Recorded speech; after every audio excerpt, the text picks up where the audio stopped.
I did it. What am I gonna do now?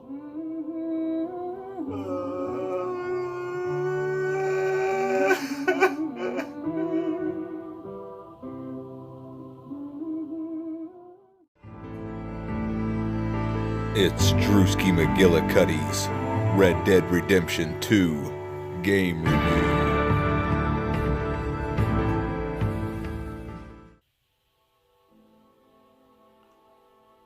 Well, hey there, partner. It's Drewski McGillicuddy. You like my worn-out gambler hat? It's actually a Freddy Krueger hat, but I'm using it as a worn-out gambler hat. I think it suits it just fine. Just fine. Anyway, in case you didn't know, we're here to talk about Red Dead Redemption 2. Possibly the greatest video game of all time. Not to ruin my rating, but you know, I thought of a pretty good rating for this game. But we'll get to that when we get there. Let's start off with the negatives. The only negative I have for this game is some of the controls. Some of the controls bugged me. I don't like the fact that you can't run when you're in camp.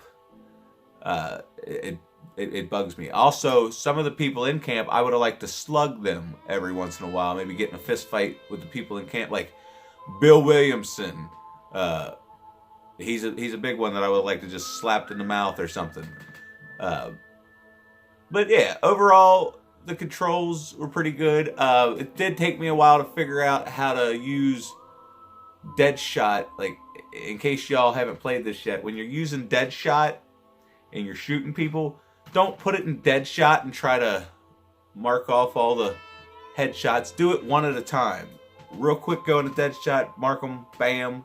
Go out of Deadshot, mark them, bam. It goes a lot faster, and you conserve your Deadeye that way. But yeah. Also, one of the first suggestions I have is getting you a winter outfit and going up to the left side of Lake Isabella and getting you that white Arabian horse, because it will come in handy on more than several occasions, especially when you're chasing people. I don't know what I would have done without that horse. I feel like it helped me complete missions on the first try more than any other horse. Because, you know, there was a couple times where I went off without Powder. That was my horse's name. I went off without her, and it was like, yeah, there's no point in using any other horse in this game. Now, there is a faster horse once you get to Saint Denis, or however the hell you say that, but it's like $1,000. So if you want to spend $1,000, actually, I don't know. It's not important. But what is important is the story in this game. This is one of the greatest stories that's ever been put in a video game, a book, a movie. Not that I've ever read a book, but wouldn't you love it if you've played this game? Wouldn't you love it if Netflix gave it the Netflix treatment and they took this story? I mean, sure, they're not going to be able to throw everything in because this is like a 60-hour game, but you know, they could give me 10 hour-long episodes of Arthur Morgan and Dutch Van der Linde or whatever. Yeah, because the funny thing about this story, you know, we start out on top of the mountain, and even in the game, I think it purposely sucked. Okay, it sucked on purpose, just so you could feel the dredge and like the misery that goes into being stuck on a snow-covered mountain in the middle of winter. You know, barely any food, nothing to do. But then once you finally get to the bottom of the mountain, I mean, the world opens up, and you know, it's one of the most vast environments I've ever seen in a game, even more so than the first one. The first one, like, because like, you know, Grand Theft Auto had been around, but just the detail that went into the first Red Dead Redemption and the wilderness and everything like that was crazy. This is even crazier because it feels like a living world. There's always something going on, like, and you can a lot of times I found myself just getting my binoculars out and watching the NPCs, or what they're called, I guess. I don't know. I'm not a nerd. I don't know the lingo. But yeah, the computer characters. Just watching them with your binoculars sometimes, some of the weird shit that they do. Like, I saw these people in town one time. I wasn't looking at my binoculars, but this guy was trying to go through this guy's horse, and he kept like bumping him, and then all of a sudden he flew over his horse into the guy's carriage. And I wish I could have took my camera out and took a picture of it, because it was hilarious. But yeah, there's all kinds of weird shit that happens in the background, and if you're not paying attention, you could miss it. But aside from that, the actual story of the game, you know, you're down on your luck. You just pulled off this amazing heist, but there's no way for you to go back and collect on it, because everybody in the gangs want it dead or alive. So you can't go back to Blackwater. So you're stuck on this side of the map. And you set up camp, and Dutch has a plan. Believe that. Dutch has a plan. They're going to get some money, and they're going to get out of that camp, and they're going to find someplace nice. And that happens a couple times. You know, they get some money, they move to a better camp, and then Dutch comes up with another plan. Dutch has all these plans. And I'll be honest with you. You know, I was willing to go along with any of Dutch's plans for the first 75% of this game. This is where we're going to sort of get into spoiler territories. Just listening to him talk. I could have listened to this talk. I can't even talk. But anyway, listening to this guy talk, I could listen to him talk all day. Just, you know, the confidence behind his voice, just his voice in general. I just enjoyed listening to the cutscenes when Dutch was giving a speech. And that's the other thing, you know, all the different characters in this game, you can talk to them, and they have their own little side conversations that they have with Arthur. People will come up to you in camp and just start talking to you, or you could just go up and greet people, and then they'll start telling you stuff. And it's the same with like all the other characters in town. Like, people remember your face. I know every time I went to Valentine, there'd be a guy on the porch that says, "I hope you're not here to cause more trouble." Well, after he said it to me so many times, I kind of got tired of hearing it. So I beat his ass.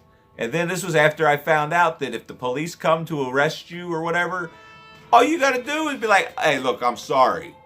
Dude was running off at the mouth, and I had to fucking shut it for him." And it works. They either tell you to move along, or if sometimes I mess it up and it doesn't work right and I have to try to surrender, but then they'll still end up shooting me. But yeah, if you find a lawman relatively soon, you can apologize for a crime you commit. Probably not murder, but definitely the unarmed assault. But here I am, rambling off, going on another tangent when I'm trying to talk about how I could have followed Dutch to the ends of the earth. But then there's the part in the game where you start to realize that he might be losing it a little bit. There's this guy in Saint Denis, whatever, I can't remember the hell his name was, but the Braithwaites kidnap John Marston's son, and they send him to this guy in Saint Denis or whatever the fuck it's called, and you got to go get the boy. And then the guy that had the boy, you think you're gonna be all cool with, like homeboys and shit. You know, he's gonna set you up with some good heist. But it turns out he does. He sets you up, and then yeah, shit gets real. Well, like once you get to Saint Denis, that's when the shit gets real in this game. But I mean, I don't know what the hell to say other than, if you haven't played this game, even if you're not a fucking video game player, even if you've never played a video game in your life, it is worth getting this game. I mean, because if you don't have a PlayStation 4, I mean, why not?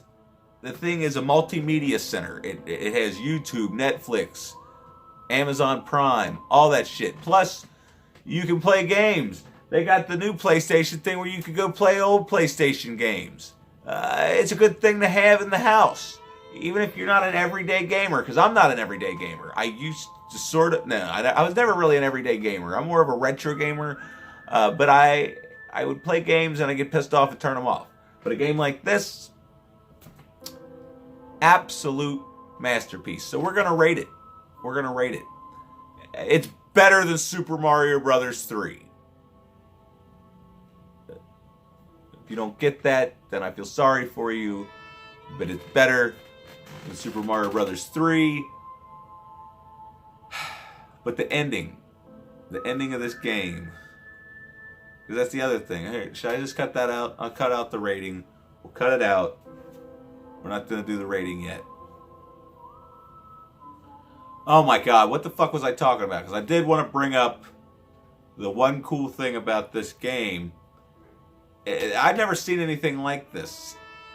Towards the end of the game, you get tuberculosis.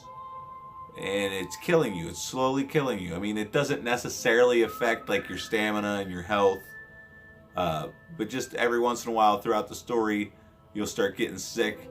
And the game will get, really weird. Where your player controls different. But it's never during like an actual battle. But yeah, you get tuberculosis. And yeah, everything turns south with Dutch once you get to the island and he kills the old lady. I don't know what else to talk about. Seriously, if you haven't played this game, go on out there and get it. Just go on out there and get it. Learn how to play a video game. This game is worth playing video games for. Does that make sense? Anyway, my dogs are being assholes. I've got to go. I just wanted to make this quick video to let you know how amazing this game is. Not that you didn't already know. But yeah, absolute masterpiece. The story, the characters, everything about it. Everything. Like literally everything about it is done masterfully. Masterfully. Yeah, I love that word. Anyway, I'm going to go do something else. If you haven't, make sure you go play this game. That would be cool if Netflix bought the rights to it and took this story and turned it into a 10-part episode. I'd watch it. I would definitely watch it. Hopefully they could get people that sound like Arthur and Dutch that also look like them. Because that would also be cool. Also, real quick before I go, before you click the like button and the share and the subscribe and the whatnot, anybody else think that Dutch sounded a lot like, what's his name? Jeff Bridges? Sounded a lot like Jeff Bridges. But it's not Jeff Bridges. Anyway, see ya, everybody. Cruel, cruel world must I go on. Cruel, cruel world, I'm moving on. I've been living too fast, and I've been living too long.